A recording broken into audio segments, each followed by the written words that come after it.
Probably the most exciting thing about working in Palenque was the huge bullfrogs that ended up in my shower in my hotel room. Talk about an obstacle to overcome. And I knew that it was Arnold. And I stepped out of my room and I said, get the guys, come in here. I'm not standing for this practical joke. And they got a pillowcase and got all these bullfrogs, huge bullfrogs, out of my shower and put them into that pillowcase.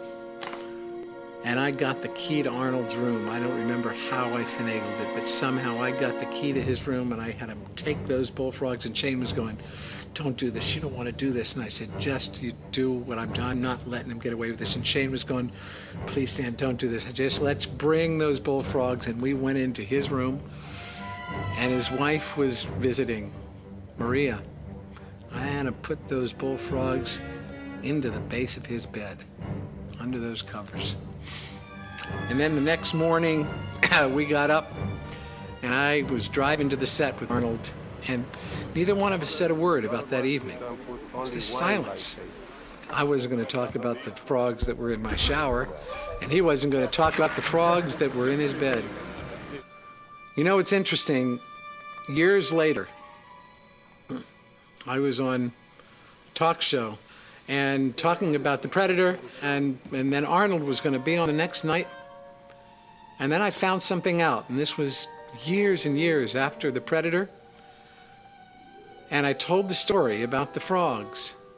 And the next night Arnold was on. And he said, Stan, I didn't do it. And I found out 10 years later that Shane Mahan and my guys, these are the finest monster makers in the world. The guys who worked for me had put the frogs into my shower. And I knew it was him, and when I went outside and I said, let's go, you're getting those frogs, we're going to Arnold's, they didn't tell me that it was them. My own guys had done it, and 10 years later I found out that Arnold was innocent, and the real culprits were the guys from Stan Winston's studio. So that's the toughest thing about working in the jungles of Palenque.